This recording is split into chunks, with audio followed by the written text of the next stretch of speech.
Hi guys, welcome back to our channel. ಇವತ್ತು ನಾವು ಮಾಡ್ತಾ ಇರೋ ರೆಸಿಪಿ ಬಂದು ನುಗ್ಗೆ ಸೊಪ್ಪಿನಿಂದ ಮೊಟ್ಟೆ ಪಲ್ಯ ಮಾಡ್ತಾ ಇದ್ದೀವಿ.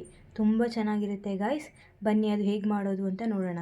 ಮೊದಲನೇದಾಗಿ ಅದಕ್ಕೆ ಬೇಕಾಗಿರೋ ಇಂಗ್ರೀಡಿಯೆಂಟ್ಸ್ 8 ಮೊಟ್ಟೆ ತೊಗೊಂಡಿದ್ದೀನಿ, ಸಾಸಿವೆ, ಹಾಗೆ ನುಗ್ಗೆ ಸೊಪ್ಪನ್ನ ತೊಳೆದು ಕಟ್ ಮಾಡಿ ಇಟ್ಕೊಂಡಿದ್ದೀನಿ, ಬೆಳ್ಳುಳ್ಳಿ ಇಟ್ಕೊಂಡಿದ್ದೀನಿ, ಹಾಗೆ ಮೆಣಸಿನ್ಕಾಯಿ ಇಟ್ಕೊಂಡಿದ್ದೀನಿ, ಹಾಗೆ ಕೊತ್ತಂಬರಿ ಸ್ವಲ್ಪ ತೊಗೊಂಡಿದ್ದೀನಿ, 1 ಕಪ್ ಆಫ್ ಆನಿಯನ್ನ ಹಚ್ಚಿಟ್ಕೊಂಡಿದ್ದೀನಿ. ಬನ್ನಿ ಈಗ ಹೇಗೆ ಮಾಡೋದು ಅಂತ ನೋಡೋಣ.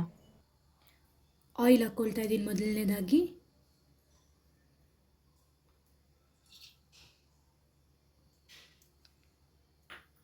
ಆಯಿಲ್ ಚೆನ್ನಾಗಿ ಕಾಯಬೇಕು.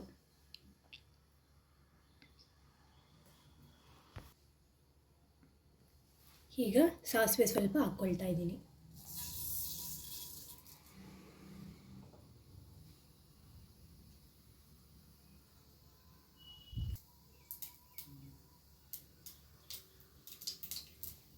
ಈಗ ಇದಕ್ಕೆ ಬೆಳ್ಳುಳ್ಳಿನ ಜಜ್ಜಿಟ್ಕೊಂಡಿರೋದು ಹಾಗೆ ಮೆಣಸಿನ್ಕಾಯಿನ ಹಾಕ್ಕೊಳ್ಳೋಣ.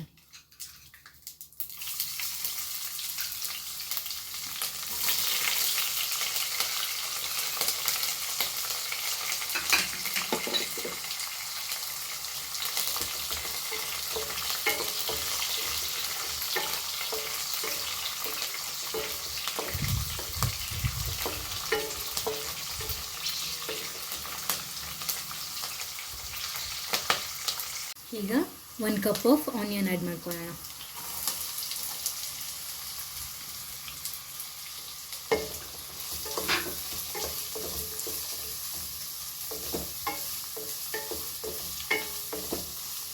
ಇದು ನೀಟಾಗಿ ಮಿಕ್ಸ್ ಮಾಡಬೇಕು.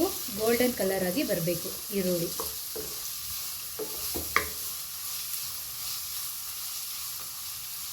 ಅಷ್ಟೊತ್ತವರೆಗೂ ಬೇಯಿಸ್ಕೊಳ್ಬೇಕು. ಅದು ಈರುಳ್ಳಿ ಸ್ಮೆಲ್ಲೆಲ್ಲ ಹೋಗಬೇಕು, ಚೆನ್ನಾಗಿ ಸ್ಮೆಲ್ ಬರಬೇಕು. ಅಷ್ಟೊತ್ತವರೆಗೂ ಬೇಯಿಸ್ಕೊಳ್ತಾ ಇರಬೇಕು. ನೋಡಿ, ಈಗ ಸ್ವಲ್ಪ ಗೋಲ್ಡನ್ ಕಲರ್ಗೆ ತಿರುಗಿದೆ. ಈಗ ಇದಕ್ಕೆ ನುಗ್ಗೆ ಸೊಪ್ಪನ್ನ ಆ್ಯಡ್ ಮಾಡ್ಕೊಳ್ಳೋಣ.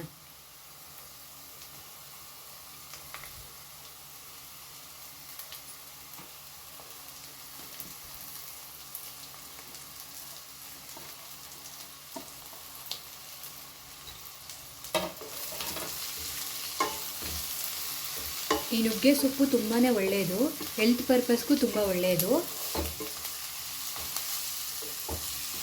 ಚೆನ್ನಾಗಿ ಅದರದ್ದು ಸ್ಮೆಲ್ಲೆಲ್ಲ ಹೋಗಿ ಚೆನ್ನಾಗಿ ಒಳ್ಳೆ ಫ್ಲೇವರ್ ಬರೋವರೆಗೂ ಹುರ್ಕೊಬೇಕು. ಇದನ್ನು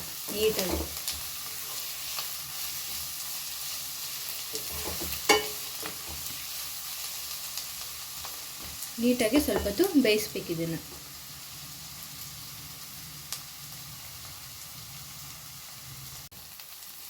ಇದೇ ಟೈಮ್ಗೆ ಸ್ವಲ್ಪ ಸಾಲ್ಟ್ ಹಾಕ್ಕೊಬೇಕು. ಸಾಲ್ಟ್ ಹಾಕ್ಕೊಂಡ್ರೆ ಬೇಗ ಬೇಯುತ್ತೆ.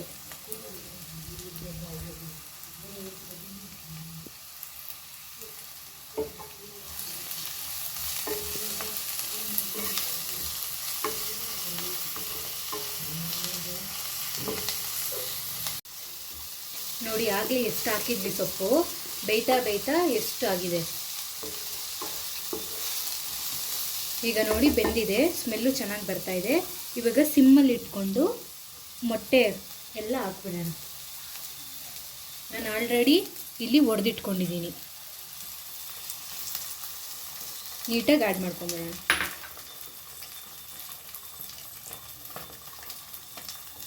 ಸಿಮ್ಮಲ್ಲೇ ಹಾಕಬೇಕು, ಯಾಕೆಂದರೆ ಬೇಗ ಅದು ತಳ ಅಂಟಿಬಿಡುತ್ತೆ. ಅದಕ್ಕೆ ಈಗ ನೀಟಾಗಿ ಮಿಕ್ಸ್ ಮಾಡಿ. ಇವಾಗ ಫುಲ್ ಫ್ಲೇಮಲ್ಲಿ ಇಡಿ.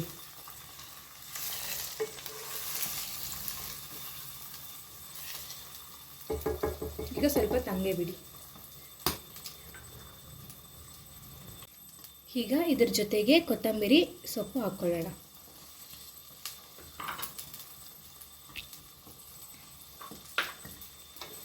ಈಗ ನೀಟಾಗಿ ಮಿಕ್ಸ್ ಮಾಡ್ಕೊಳ್ಳಿ.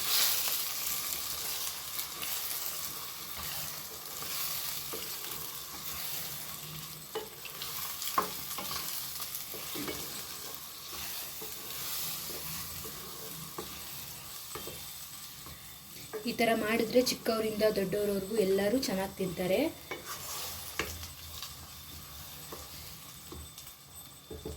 ಹಾಗೆ ಸ್ವಲ್ಪ ಹೊತ್ತು ಬೇಯಿಸಬೇಕು. ನೋಡಿ, ಇದು ಗ್ರೀನ್ ಎಲ್ಲೋ ಕಾಂಬಿನೇಷನಲ್ಲಿ ಎಷ್ಟು ಸೂಪರಾಗಿ ಕಾಣಿಸ್ತಾ ಇದೆ. ಹಾಗೆ ಇದನ್ನು ಮಿಕ್ಸ್ ಮಾಡ್ಕೊಳ್ತಾ ಇರಬೇಕು, ಇಲ್ಲಾಂದರೆ ತಳ ಅಂಟುಬಿಡುತ್ತೆ.